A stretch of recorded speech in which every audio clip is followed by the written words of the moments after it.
So far, 3 out of 5 kinematic equations had been presented. All of these equations are based on definitions. The last two can be derived using the three equations.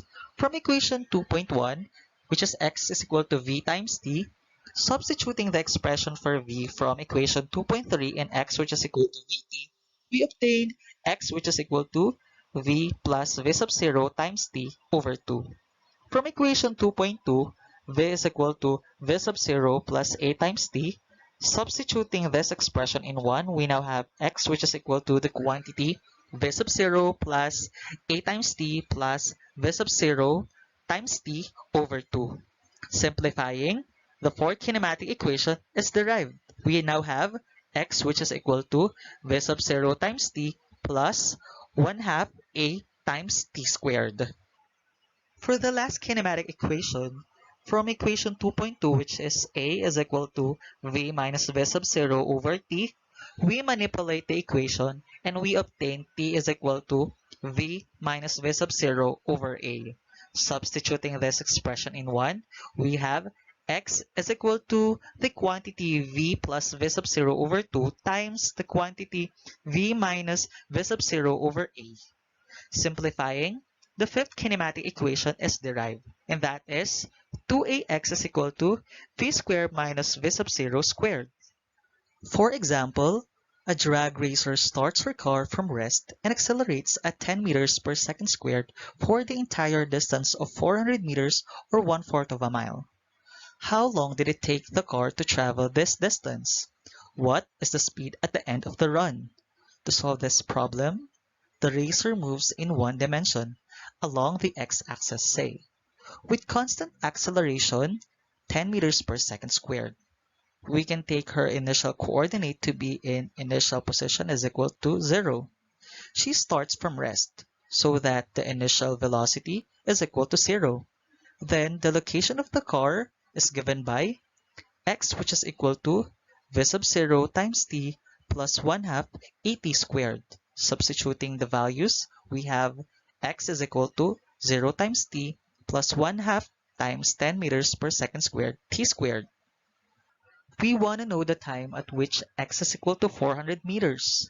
Substitute and solve for t. We have 400 meters is equal to 1 half times 10 meters per second squared times t squared, and it follows that t squared is equal to 2 times 400 meters over 10 meters per second squared, which yields to 80 seconds squared, and gives t is equal to 8 and 9400 of a second. Therefore, the car takes 8 and 9400 of a second to travel this distance. We would like to find the velocity at the end of the run, namely a time which is equal to 8 and 9400 of a second, the time we found in part A. The velocity is given by v which is equal to initial velocity plus acceleration times time. Substituting the values, we have 0 plus 10 meters per second squared times time, which yields to 10 meters per second squared times time. At the time which is equal to 8 and 9400 of a second, the velocity is v is equal to 10 meters per second squared times 8 and 9400 of a second, which is equal to 89 and 4/10 meters per second. The speed at the end of the run is 89 and 4/10 meter per second. For our next example, engineers are developing new types of guns that might someday be used to launch satellites as if they were bullets.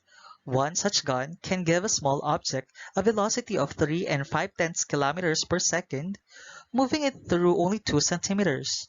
What acceleration does this gun give this object? Over what time interval does the acceleration takes place? To solve this problem, we have to determine the acceleration. We first convert the velocity and its distance. Velocity is equal to 3 and 5/10 kilometers per second times 1000 meter per 1 kilometer, which yields to 3 and 5/10 times 10 raised to 3 meters per second. For the distance, we have 2 centimeters times 1 meter per 100 centimeters, which yields to 2 times 10 raised to negative 2 meters. Then, By manipulating fifth kinematic equation, we now solve for acceleration a with initial velocity v sub 0 is equal to 0. We have 2ax is equal to v squared minus v sub 0 squared implies v squared is equal to 2ax. Acceleration is now v squared over 2x. Substituting the values, we have 3.5 times 10 raised to 3 meters per second squared over 2 times 2 times 10 raised to negative 2 meters, which yields to 3 and 600 times 10 raised to 8 meters per second squared. To solve for time t, where the acceleration occurs, we use equation 2.2, where acceleration is equal to v minus v sub 0 over t, and implies t is equal to v minus v sub 0 over a. We now have t is equal to 3 and 5 tenths times 10 raised to 3 meters per second minus 0 over 3 and 600 times 10 raised to 8 meters per second squared.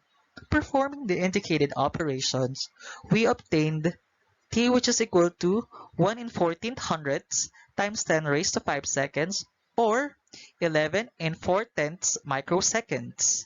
In the real world, air resistance can cause a lighter object to fall slower than a heavier object of the same size. A tennis ball will reach the ground after a hard baseball drop at the same time. It might be difficult to observe the difference if the height is not large. Air resistance opposes the motion of an object through the air, while friction between objects, such as between clothes in a laundry chute or between a stone and a pool into which it is dropped, also opposes motion between them. For the ideal situations of these first few chapters, an object falling without air resistance or friction is defined to be in free fall. The force of gravity causes objects to fall toward the center of the earth. The acceleration of free-falling objects is therefore called the acceleration due to gravity. The acceleration due to gravity is constant, which means we can apply the kinematic equations to any falling objects where air resistance and friction are negligible. This opens a broad class of interesting situations to us. The acceleration due to gravity is so important that its magnitude is given to its symbol g. It is constant at any given location on Earth and has the average value of g, which is equal to 9 and 800 meters per second squared. Note that the motion of an object that is thrown upward and which eventually returns to its starting point exhibits two symmetries: time symmetry and speed symmetry. Time symmetry means that the time required for the object to reach its maximum height equals to the time for it to return to its starting point. Speed symmetry shows that any displacement above the point of release, the speed of the body during the upward trip is equal to the speed during the downward trip. In addition, the velocity at the maximum height is equal to 0, but acceleration is still equal to acceleration due to gravity g. Now let's discuss the three cases of freefall. First, thrown upward. If an object is thrown upward, there is an initial velocity, but the final velocity is equal to 0 at maximum height. Next, we have thrown downward. If an object is thrown downward, initial velocity is not equal to 0. Next, we have dropped. If the object is dropped, initial velocity is equal to 0. For our first example, a weather balloon is floating at a constant height above Earth when I release a pack of instruments. If the pack hits the ground with a velocity of negative 73 and 5 tenths meters per second, how far did the pack fall? How long did it take for the pack to fall? To solve how far the pack fall, we manipulate the fifth kinematic equations. 2ax is equal to v squared minus v sub 0 squared, which implies x is equal to v squared minus v sub 0 squared over 2g.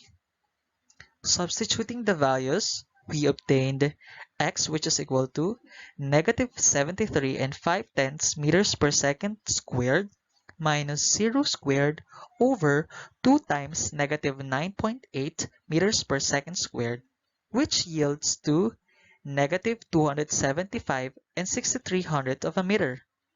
The pack fell at 275 and 6300 meters. And to solve for the time it takes for the pack to fall, we manipulate the second kinematic equation or the equation 2.2.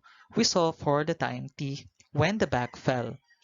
We have t is equal to v minus v sub 0 over a. Substituting the values, we obtain negative 73 and 5 tenths meters per second minus 0 meter per second over negative 9 and 8 tenths meter per second squared, which yields to 7 and 5 tenths second. For our next example, a tennis ball is thrown straight up with an initial speed at 22 and 5 tenths meters per second. It is caught at the same distance above the ground. How high does the ball rise? How long does the ball remain in the air? Hint is, the time it takes the ball to rise is equal to the time it takes to fall. Now, acceleration is equal to the negative of the acceleration due to gravity. And at the maximum height, final velocity is equal to 0. Using the fifth kinematic equation, 2ax is equal to v squared minus v sub 0 squared, it now becomes v sub 0 squared is equal to 2gx. Manipulating the equation to determine x, we obtained x which is equal to v sub 0 squared over 2 times g. Substituting the given values, we obtained x is equal to 22 and 5/10 meters per second squared over 2 times 9 and 8/10 meters per second squared, which yields to 25 and 83 hundredths meters. By manipulating the second kinematic equation, we can determine how long was the ball remains in the air, which is t. So we have a is equal to v minus v sub 0 over t, which implies v is equal to v sub 0 plus at. Since acceleration is the negative acceleration due to gravity and final velocity v sub f is 0, then t is equal to v sub 0 over g. Substituting the given values, we have 22 and 5/10 meters per second over 9 and 8/10 meters per second squared, which yields to 2 and 3/10 seconds. The fall is equal to rise time by time symmetry. So the time in the air is t sub air is equal to 2 times t sub rise, which is equal to 2 times 2 and 3/10 seconds, which yields to 4 and 6/10 seconds.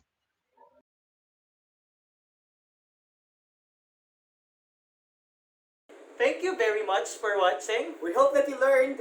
See you on our next topic. Bye!